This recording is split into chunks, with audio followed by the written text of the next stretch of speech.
Welcome to Pop Vulture, where we discuss the dark side of popular culture, whether that be music, movies, fashion, advertising, or even politics.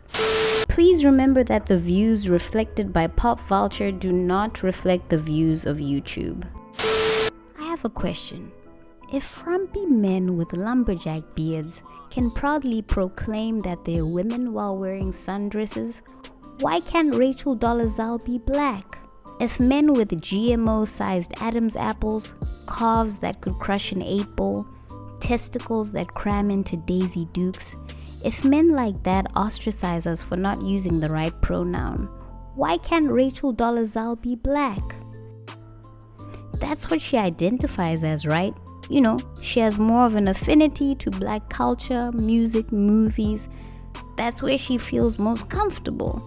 So why can't Rachel be, I got it, trans race? I like that. It has a ring to it, trans race.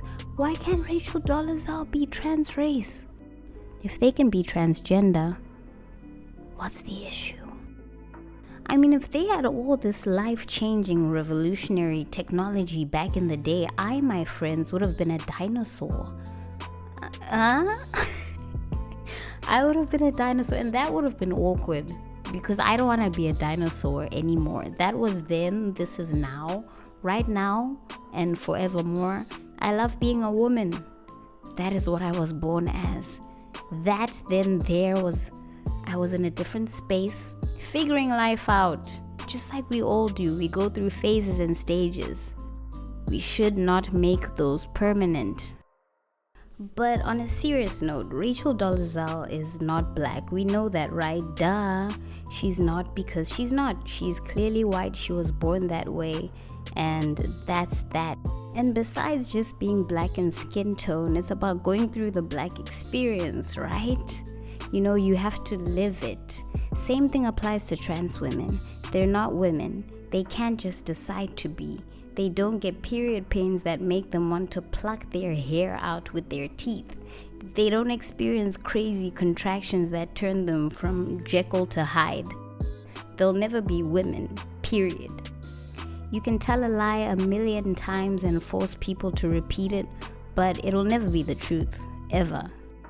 But the sad thing is that you really get people who feel this way, and a lot of the times from what I've seen, they've gone through a traumatic situation that makes them want to get rid of what they feel could have caused the trauma, whether that's the breasts or their entire identity as a woman, for example. When you feel like you're someone else other than yourself, so much so that you're willing to remove your breasts or private parts because you feel like they don't belong there, isn't that body dysmorphia?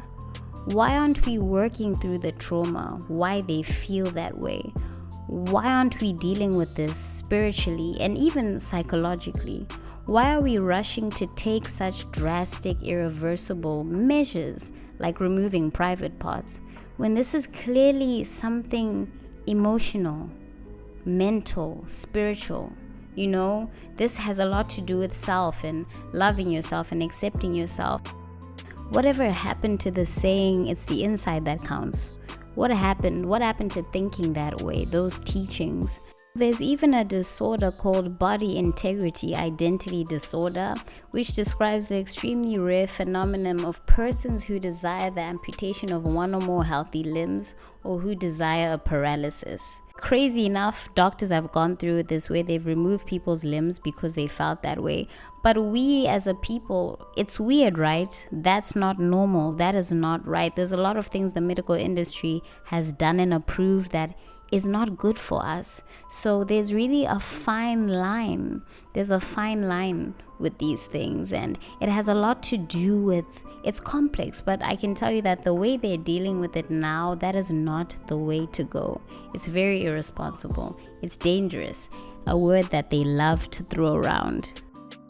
And you know what else is dangerous? The medication they give them, especially to children. And if you have to take medication for the rest of your life in order to be someone, then that can't be natural, you know, and that's going to eventually take a toll on your body. In fact, there's crazy side effects.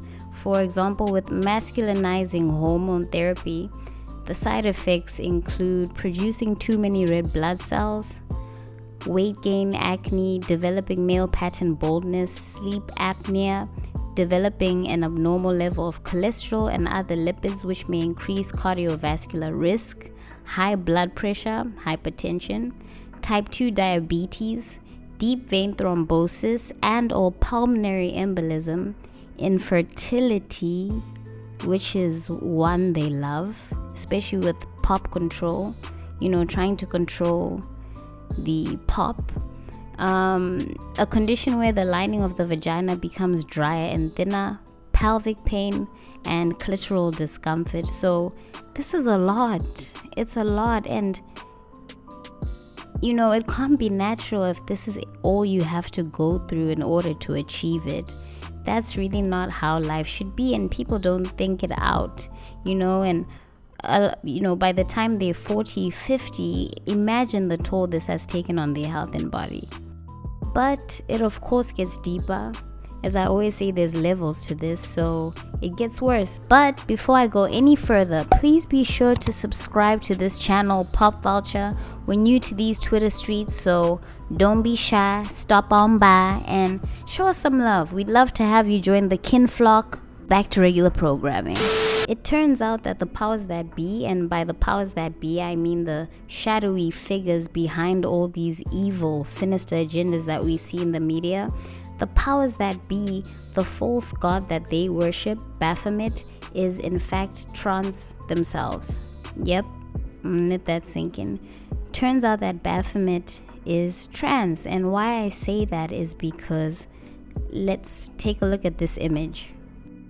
So Baphomet, the false goat-headed god who they serve, and by they that includes celebrities, politicians, influencers, YouTube people, the false god they serve has male and female anatomy. And to them, the fact that Baphomet is of male and female anatomy, half man, half woman, half human, half goat, represents a perfect balance, equilibrium of opposites, duality, and to them, fully embracing duality is one of the highest levels of enlightenment. But we all know that that couldn't be further from the truth, and only God is the way, the truth, and the light. And I truly believe that when people undergo these gender reassignment procedures, they are knowingly worshipping and paying homage to Baphomet, offering up their amputated body parts as a sacrifice.